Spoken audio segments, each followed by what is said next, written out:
બાપાના ઇતિહાસની જો વાત કરવામાં આવે તો બાપા સીતારામનો જન્મ ભાવનગર પાસે આવેલા અદેવાડા ગામમાં થયો હતો. અદેવાડા ગામમાં આવેલા ઝાંઝરિયા હનુમાનજીના મંદિરમાં થયો હતો. બાપાના જન્મ સમયનો ઇતિહાસ પણ અદ્ભુત છે. 1906ની સાલમાં અદેવાડા ગામમાં હીરદાસજી અને શિવકુંવરબા નામનો રામાનંદી પરિવાર રહેતો હતો. માતા શિવકુંવરબા જ્યારે પોતાના પિયર જતા હતા તે વખતે તેઓ બળદગાડામાં બેસીને જતા હતા, પરંતુ રસ્તામાં ઝાંઝરિયા હનુમાનજીનું મંદિર આવેલું છે. ત્યાં પહોંચતા જ તેમને પ્રસવની પીડા ઉપડી અને તેથી તેને આજુબાજુની મહિલાઓ ભેગી મળી અને માતાને મંદિરની ઝૂંપડીમાં લઈ ગયા. આ જ સમયે બરોબર આરતીનો સમય હતો અને તે વખતે નગારા અને ઝાલરોનો અવાજ સંભળાવા લાગ્યો અને બરોબર તે જ વખતે બાપા સીતારામનો જન્મ થયો.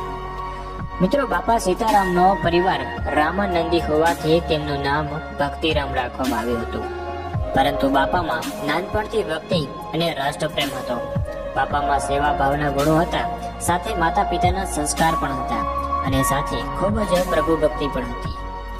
મિત્રો, બાપા જ્યારે બાળપણમાં હતા તે વખતની એક વાત છે. બાપા જ્યારે નાના હતા ત્યારે પથારીમાં સૂતા હતા. તે વખતે એવો એક દિવસ મોડે સુધી સૂઈ રહ્યા હતા તો માતા પિતા તેમને જગાડવા આવ્યા તો તેના ભેગો એક નાગ સૂતો હતો અને સાથે કરડ્યા વગર ભક્તિરામનો મિત્ર હોય એવું વર્તન કરી રહ્યો હતો, જેથી તેમના માતા પિતાને આ બાળક ભગવાનનો કોઈ અવતાર હોવાનું માની લીધું હતું. મિત્રો, બાપાએ માત્ર 2 ધોરણ સુધીનો અભ્યાસ કર્યો અને 11 વર્ષની ઉંમરે ભક્તિમાં મન લાગતા સામાજિક જીવનનો ત્યાગ કર્યો અને સાધુની જમાતમાં જોડાઈ ગયા હતા. અને બાપાએ પોતાના ગુરુ સીતારામ બાપુ પાસેથી દીક્ષા લીધી હોવાથી આપણે બાપા સીતારામ તરીકે જાણીએ છીએ. જ્યારે તેઓ દક્ષિણા લેવા ગયા ત્યારે તેમના ગુરુ સીતારામ બાપુ પાસેથી દીક્ષા લઈ તે સમાધિમાં લીન થઈ ગયા હતા. જ્યારે પરમ તત્વ અને યોગ સિદ્ધિનો અહેસાસ થયો ત્યારે તેઓ ગુરુને દક્ષિણા આપવા ગયા હતા અને ગુરુ ભક્તિરામને ઓળખી ગયા અને કહ્યું કે ખરા ગુરુ તો તમે છો, મારે તમને કંઈક આપવું જોઈએ. ત્યારે તેમની પાસેથી બાપા સીતારામે એવું કંઈક આપો કે જેનાથી મારે હંમેશા ભગવાન શ્રી રામનું નામનું રટણ થયા કરે. ત્યારે તેમને ગુરુએ બજરંગી શબ્દ આપ્યો અને સાથે કહ્યું કે જાઓ બજરંગી, તમે હવે દુનિયામાં ફરો અને દુનિયાની સેવા કરો, જેથી દુનિયા તમને બજરંગદાસ તરીકે ઓળખશે. મિત્રો, બજરંગદાસ બાપા હંમેશા લોકોને ભગવાન શ્રી રામનું નામ અને હનુમાનજીનું રટણ કરવાના લોકોને સલાહ આપતા. બાપા સીતારામ દીક્ષા લીધા પહેલા તેમના અનેક પરચાઓ બતાવી શક્યા હતા. બાપા જ્યારે દીક્ષા લેવા જતા હતા ત્યારે તેઓ વલસાડ નજીક પહોંચ્યા અને ઔરંગા નદીના કિનારે બેઠા હતા. ત્યાં સીતારામ બાપુ ખાખચોડ વાડીની જમાત નાસિક કુંભ મેળામાં જઈ રહી હતી. તે વખતે બાપાને પણ કુંભ મેળામાં જવાનું મન થયું અને તેઓ સંઘમાં જોડાઈ ગયા. આ સંઘને રસ્તામાં એક વાઘનો ભેટો થઈ ગયો અને અન્ય ભક્તો ડરી ગયા, પરંતુ બાપાએ સીતારામ સીતારામ જપતા જપતા બહાદુરીપૂર્વક વાઘને ભગાડ્યો અને ત્યારથી અન્ય ભક્તોને બાપાની ભક્તિ અને શક્તિનો પરચો થઈ ચૂક્યો હતો.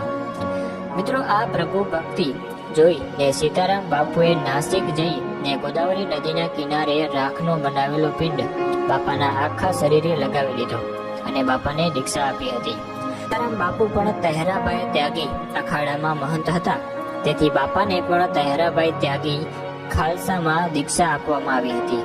ગુરુની આ આજ્ઞા પ્રમાણે બાપા ભ્રમણ કરવા લાગ્યા હતા. આમ તેઓ અમદાવાદ પોતાના ગુરુની જમાતથી છૂટા પડ્યા અને પોતાનો ચીપિયો અને તંગડી લઈને નીકળી પડ્યા માનવ સેવા કરવા માટે.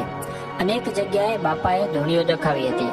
તેઓ આડબંધ પહેરતા અને શરીરે રાખ ભભૂતિ લગાવતા. તેઓ ફરતા ફરતા સુરતના સરઈ ગામ, વેજપુરના હનુમાનજી મંદિરે, સુરતના અશ્વિની કુમાર જેવી જગ્યાએ રહ્યા હતા. ત્યાંથી એ બાપાએ સૌરાષ્ટ્ર તરફ પ્રસાર કર્યું હતું, જેમાં વલ્લભીપુર, ડસા, પિથલપુર વગેરે ગામોમાં રહ્યા હતા. અંતે તેઓ પાલીતાણાના વાડુકડ ગામમાં હનુમાનજી મંદિરે અને ત્યાંથી કણમોદર અને છેલ્લે તેઓ બગદાણા આવીને સ્થાયી થયા હતા અને ત્યાં બાપાએ આશ્રમ સ્થાપ્યો હતો. મિત્રો, બાપા બગદાણા આવ્યા ત્યારે તેમની ઉંમર હતી 41 વર્ષ. બાપાએ બગદાણા ગામમાં ત્રિવેણી સંગમ જોયો, જેમાં બગદાણા ગામ, બગડેશ્વર મહાદેવ અને બગડાલમ ઋષિ આ જોઈ બાપા કાયમ માટે બગદાણામાં રહ્યા. તેઓ 1941માં બગદાણ આવ્યા પછી 1951માં આશ્રમની સ્થાપના કરી. 1959માં અન્નક્ષેત્ર ચાલુ કર્યું. 1960માં ભૂદાન યજ્ઞ કરાવ્યો અને 1962માં આશ્રમની હરાજી કરાવી ભારત ચીન યુદ્ધના સમયે દેશની સેનાને ફાળો આપ્યો. ત્યારબાદ 1965 આશ્રમ હરાજી કરી ભારત પાકિસ્તાન યુદ્ધમાં દેશની સેનાને મદદ આપી.